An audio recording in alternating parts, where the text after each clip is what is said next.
Bonjour, bienvenue donc chez Bringen by Sanval à Martigny. Je me présente, je nomme Nathalie et je suis conseillère au département de revêtement de murs et de sol. On a tout ce qui est également pierre naturelle. Dans pierre naturelle, on a tout type de pierre, on a tout ce qui est travertin, pierre calcaire, on a tout ce qui est aussi pierre un peu plus de chez nous, donc la luzerne, la pierre de Saxon et bien d'autres. La pierre, on peut la mettre autant à l'intérieur qu'à l'extérieur. On peut aussi la mettre en revêtement de façade par exemple. On peut la mettre dans un séjour, dans un espace de vie, dans une salle de bain. Les seules choses qu'il faut faire attention, c'est à l'entretien. La pierre est poreuse. Donc si par exemple, on prend tout le temps le vin rouge, c'est bien parlant. Si du vin rouge ou du sirop ou de la sauce tomate tombe et n'est pas tout de suite nettoyée, la pierre elle va absorber et vous allez avoir cette tache qui va être marquée. Donc un peu plus délicat à l'entretien aussi. Dans les salles d'eau, il faut regarder aussi par rapport à la porosité. Si vous voulez mettre la pierre dans l'espace de douche par exemple, il faut très souvent traiter la pierre pour pas qu'elle soit poreuse. Parce que sinon, le calcaire, il va s'imprégner dans la pierre, on va plus pouvoir le faire partir. Il y a tout ce qui est shampoing ou autre qui va tacher. Donc il faut vraiment entretenir la pierre.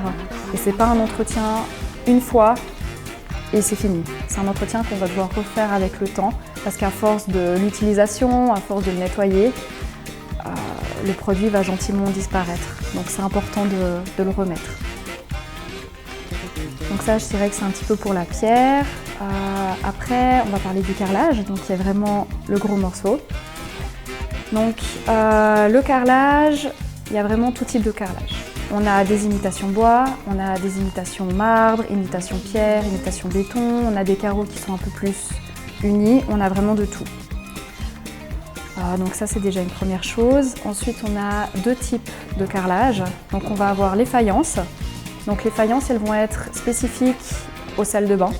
C'est surtout pour les murs. On ne peut pas le mettre au sol, c'est pas assez solide. Donc c'est vraiment que pour les murs. Tandis que le grès cérame, qui est l'autre catégorie, on peut le mettre autant au sol que sur les murs. Là on n'a pas de souci. Parce qu'il est vraiment solide et il est fait pour. Au niveau des carrelages, dans une salle de bain, ce qu'il faut vraiment faire attention, c'est quand vous voulez faire une douche à l'italienne. Donc vraiment revenir avec le carrelage et avoir uniquement la rigole. Là, on a des normes à respecter. On a la norme qu'on appelle R10B.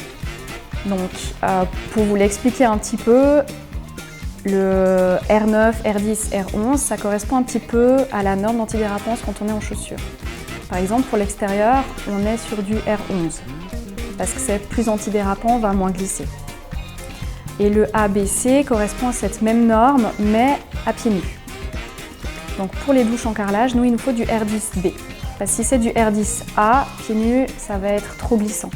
Donc on a vraiment besoin du B. Et du R10 parce que sinon il est aussi trop glissant. Par exemple un R9, ça peut être des carreaux brillants.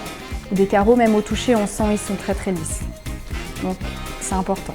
Maintenant, je dirais que la plupart des carreaux se font en R10B, donc on n'a pas trop de soucis. Les marbres, on peut avoir le problème parce qu'ils sont très souvent brillants, ou même des fois quand ils sont mat, ils sont très lisses. Donc on ne pourrait pas les mettre dans la douche en carrelage. On pourrait partir sur une option en mosaïque, mais pas brillante, parce que brillant ce serait aussi trop glissant. Il faudrait que ce soit vraiment du carrelage mat.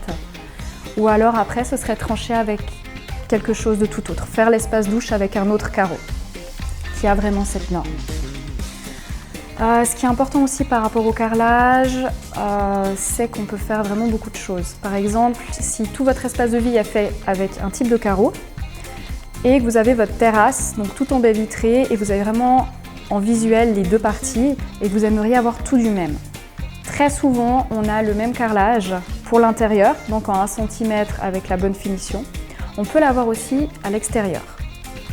Simplement qu'il sera plus antidérapant pour ne pas glisser, il résistera au gel. Très souvent maintenant on part sur du 2 cm d'épaisseur qui vient poser sur des taquets ou sur des plots. Et là ça nous permet vraiment d'agrandir tout l'espace parce qu'on a le même visuel entre l'intérieur et l'extérieur. Sur l'extérieur, faire attention à deux choses. La première, c'est si vous choisissez des dalles extérieures qui sont trop foncées. Si elles sont exposées au soleil, je vous déconseille fortement de vouloir y aller pieds nus, ça va vous brûler. si elles sont trop claires, ça peut être éblouissant aussi avec le soleil. Donc je conseille quand même de partir sur des teintes relativement moyennes pour éviter de partir sur l'un ou l'autre extrême. Ça, c'était la petite parenthèse d'à l'extérieur. Pour l'intérieur, ce qu'il faut faire attention aussi maintenant, je dirais, c'est les formats. Le format 30-60, c'est le format de base par rapport à un devis d'un carreleur en général. Le 30-60, vous n'avez pas de plus-value de pose. Dès l'instant que vous partez sur un plus grand format, 60-60, 60-120, 120-120 ou autre, il faut savoir que chez nous, le matériel va être un peu plus cher au niveau fourniture, mais vous aurez également une plus-value de pose de la part du carreleur, parce que ça demande plus de travail. Double encollage, les découpes, c'est plus lourd. Donc c'est important de regarder avec votre carreleur et peut-être de lui dire déjà de base, ben voilà, nous on aimerait partir sur un plus grand format. Comme ça, il peut déjà insérer dans son devis une plus-value et ça vous permet déjà de voir au niveau budgétaire. Par rapport à ces formats, c'est vrai que dans les salles de bain maintenant, on a tendance à prendre des plus grands formats. Alors c'est intéressant, mais il faut toujours regarder en fonction de chez vous. Chez nous, à l'exposition, on a plein de choses, mais on n'a pas forcément les mêmes dimensions de salle de bain que ce que vous avez chez vous. Donc si par exemple vous avez votre intérieur de douche, vous avez la robinetterie, le mur fait 80 cm. Là, c'est intéressant de prendre par exemple un format 80-80 parce qu'on a vraiment une pièce et puis on n'aura que les joints à l'horizontale. Ou même si d'un coup vous voulez une toute grande plaque, 1,20 m par 2,80 m, le carreleur peut toujours les couper. Et puis on n'a pas de joints, ou quasiment pas, simplement dans les angles. Mais si maintenant, prenons l'exemple, votre douche, le mur en question fait 90 cm de long, et la série sur laquelle vous avez vraiment flashé, ils l'ont pas en 90-90, le format s'arrête au 80-80. Est-ce que c'est réellement esthétique d'avoir un grand carreau de 80 et ensuite une petite coupe de 10 cm? Pas forcément, on va le déconseiller. Ou alors sinon ce serait le carreleur qui devrait faire un joint symétrique et puis couper les deux carreaux.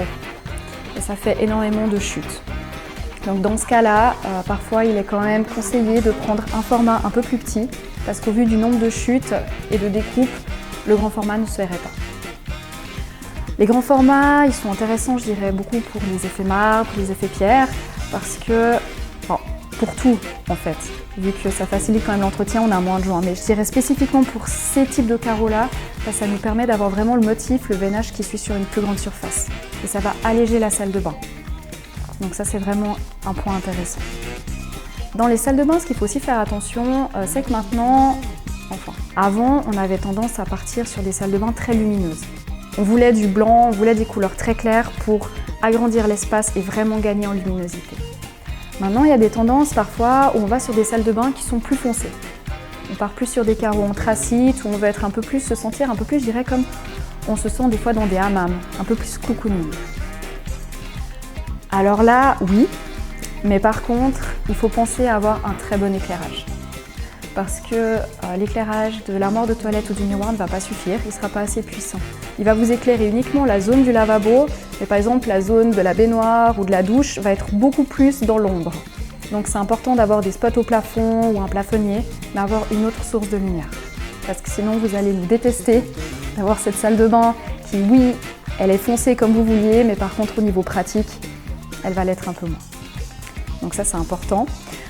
Sur les tout grands formats, donc les plaques qui font 1,20 m par 2,80 m, alors c'est génial parce qu'on n'a vraiment quasiment pas de joint dans la salle de bain. Et par contre, il faut toujours penser, est-ce que chez moi, c'est possible? Dans le sens, il faut amener cette plaque dans la salle de bain. Les cages d'escalier, les couloirs, les angles qui tournent, il faut pouvoir le faire. Parce que certaines fois, ce n'est pas possible et le carreleur doit couper les plaques. Donc, bien regarder avant, poser la question au carreleur si oui ou non c'est possible. Ils peuvent être vraiment d'un très bon appui vu que c'est vraiment les personnes de terrain. Nous on est, je dirais, continue dans l'exposition. Donc leur avis compte aussi énormément.